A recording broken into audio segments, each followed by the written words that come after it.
Hi everyone, thanks for coming back for part 2. I want to do a quick review of Mark 11 because I want to explain the negative aspect of the fig tree, and then after that I'll go on to explain what I believe the positive aspect of the fig tree is.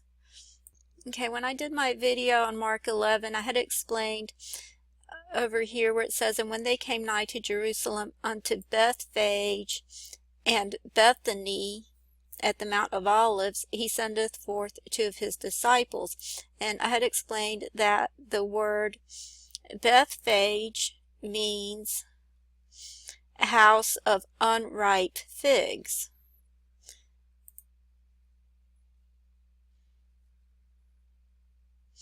And the word Bethany means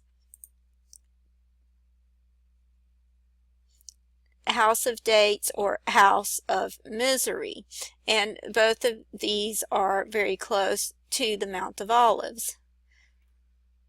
And so Jesus is saying, "Go on your way into the village over against you, and as soon as you be entered into it, you shall find a colt tied, whereon never a man sat. Loose him and bring him." And again, this is in Mark 11, and I had explained how this imagery over here was the imagery, or I believe it's the same imagery, from Genesis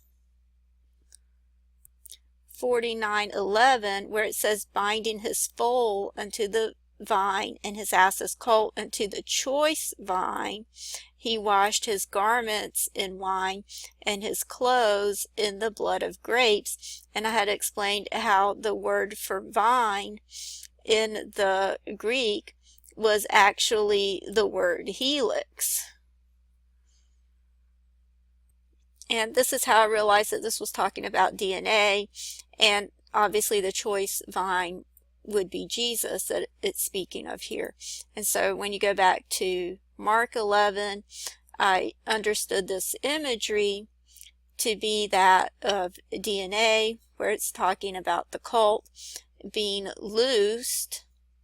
And of course this is just before the triumphal entry, which is known as Palm Sunday.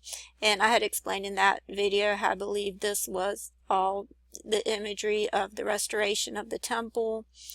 And I had explained how I believe this imagery of the colt being tied in a place where two roads meet, that this was all the imagery of DNA, that it was a representation of the replication fork when the DNA begins to split in order to replicate itself. But of course this would not be a replication, this would be a restoration of the DNA. But I believe the imagery is that it needs to split in order to be rejoined with the correct DNA. And so this is why I believe the fig tree was cursed the following morning.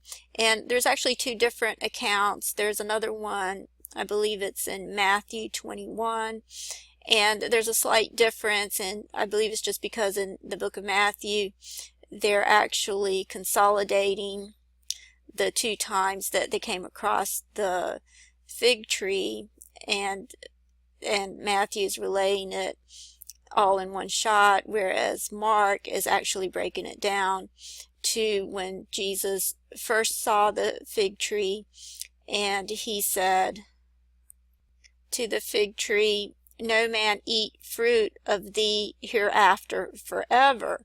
And so after that is when he went into the temple and he overthrew the tables. And this is a key word over here. He overthrew the tables of the money changers, and so he cleansed the temple, which of course the temple of God now is our bodies. And so when he overthrew the temple, this word over here means to, it's the Greek word katastropho, which is the word that we get the word catastrophe from, but it's actually talking about turning things upside down or turning things over. So it comes from this root word over here, which is the word strepho, and this is the word that Jesus used when he said that no one can enter into the kingdom of God unless they be converted. Over here it says, verily I say unto you, except ye become converted and become as little children, you shall not enter into the kingdom of God. And this word converted means to turn around, or it also means to twist. Then it goes on to say turn quite around or reverse. So it's talking about reversing things. Okay, so Jesus went into the temple and he overthrew the tables of the money changers and cleansed the temple. And then just after that, it talks about the fig tree. And it says, and in the morning as they passed by, they saw the fig tree dried up from the roots. And Peter, recalling to remembrance, saith unto him, Master, behold, the fig tree thou cursest is withered away. Okay, remember, this is when they were coming from Bethany, which is also where Bethphage is. It says, and when they came nigh to Jerusalem, unto Bethphage and Bethany. And Bethphage means the house of unripe figs. So I had explained how if our condition is half and half, then this side would be representing the unripe figs. So the unripe figs are being cast out. That's why the fig tree was cursed. But then Jesus goes on to say, and Jesus answering saith unto them, have faith in God. For verily I say unto you, that whosoever shall say unto this mountain, be thou removed, and be thou cast into the sea, and shall not doubt in his heart, but shall believe that those things which he saith shall come to pass, he shall have whatsoever he saith. So just after that, he's talking about a mountain being cast into the sea. Okay, so if you go to Revelation 6:13, you see it says, and the stars of heaven fell unto the earth, even as a fig tree casteth her untimely figs when she is shaken of a mighty wind. So again, it's talking about unripe figs here, and it's talking about the stars of heaven falling to earth.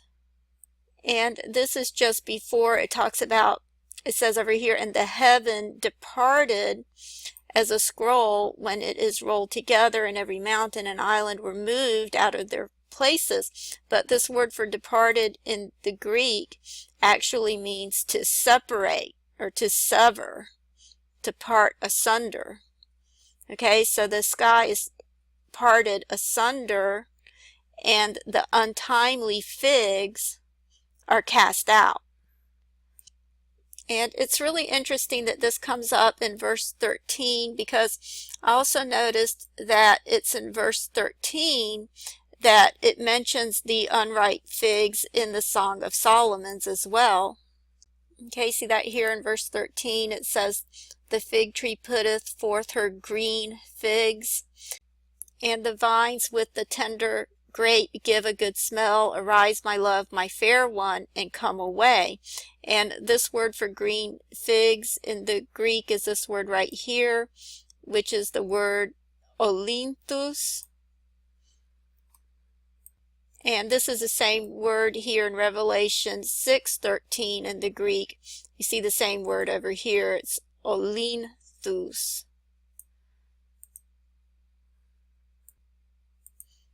And it comes from this word right here, which is olinthos. And so you see that means unripe figs, which grow during the winter, yet does not come to maturity, but falls off in the spring.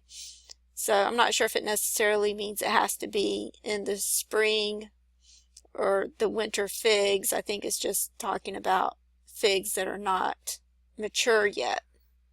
You can see the definition of it here. It says an unripe fig, one which not ripening in due time, grows through the winter and falls off in the spring. So I think the key point is that it's not yet ripe when it's supposed to be. Okay, so those are the figs that are cast out at the opening of the sixth seal, the untimely figs. Okay, so once again, this was in Bethphage, which means house of unripe figs, when Jesus cursed the fig tree, and then just after that he said, if you have faith, you can tell this mountain to be removed and you can cast it into the sea. Okay, and so I believe that just as there's a good fig tree and a bad fig tree, I believe there's a good mountain and there's a bad mountain, and of course this would be the bad mountain that's cast into the sea. Okay, and then you see a mountain being cast into the sea in Revelation 8:8, and then you also see a great star falling from heaven in Revelation 8:10, and it says the name of the star is called Wormwood. And then it also talks about a star falling in Revelation 9, where it says, and the fifth angel sounded, and I saw a star fall from heaven unto the earth, and to him was given the key to the bottomless pit. And he opened the bottomless pit, and there arose a smoke out of the pit, as the smoke of a great furnace, and the sun and the air were darkened by reason of the smoke of the pit. And there came out of the smoke locusts upon the earth, and unto them was given power. Scorpions of the earth have power, and it was commanded them that they should not hurt the grass of the earth, neither any green tree, neither any tree, but only those men which have not the seal of God in their foreheads. So you see a couple of stars or mountains falling to the earth in the book of Revelation.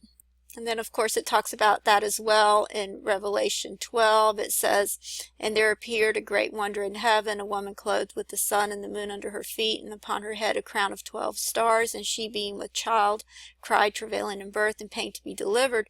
And there appeared another wonder in heaven, and behold, a great red dragon, having 7 heads and 10 horns, and 7 crowns upon his heads, and his tail drew a third part of the stars of heaven, and did cast them to the earth. And the dragon stood before the woman which was ready to be delivered, for to devour her child as soon as it was born. And she brought forth a man-child, who was to rule all nations with a rod of iron, and her child was caught up unto God and to his throne. And the woman fled into the wilderness, where she hath a place prepared of God, that they should feed her there 1,260 days. And there was war in heaven, and Michael and his angels fought against the dragon, and the dragon fought against his angels and prevailed not, neither was their place found any more in heaven. And the great dragon was cast out, that old serpent called the devil and Satan, which deceiveth the whole world. He was cast out into the earth, and his angels were cast out with him.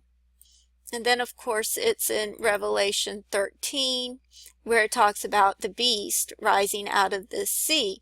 So I thought it was interesting that it mentions the green figs in verse 13. In Revelation 6, where it says, and the stars of heaven fell into the earth, even as a fig tree casteth her untimely figs when she is shaken of a mighty wind. As well as in the Song of Solomon's, it says, the fig tree putteth forth her green figs, and the vines with their tender grape give a good smell. Arise, my love, my fair one, and come away. So I thought it was interesting that it mentions the figs in verse 13. And so I looked at the biblical meaning of the number 13, and it means rebellion and lawlessness. And I also thought it was interesting that the word dragon as a symbol for Satan is found 13 times in the book of Revelation. The word Thessalonians is 13 characters. Of course, that's where it talks about the Antichrist being revealed. And in Mark 7, Jesus mentions 13 things that defile a person. So obviously the number 13 is not a good number. And so getting back to Mark 11, it's easy to see why Jesus cursed the fig tree. And I just noticed that this happens to be in verse 13 as well. So obviously the figs were not ripe. The unripe figs are not good for eating. And so that's why they're cast out. I believe the unripe figs represent Satan and the fallen angel. So I believe that's the bad aspect of the fig tree. And of course, like I said, there's also a bad mountain that's cast out. But there's also a good mountain and a good fig tree. But I'll have to talk about that in the next video. Thank you.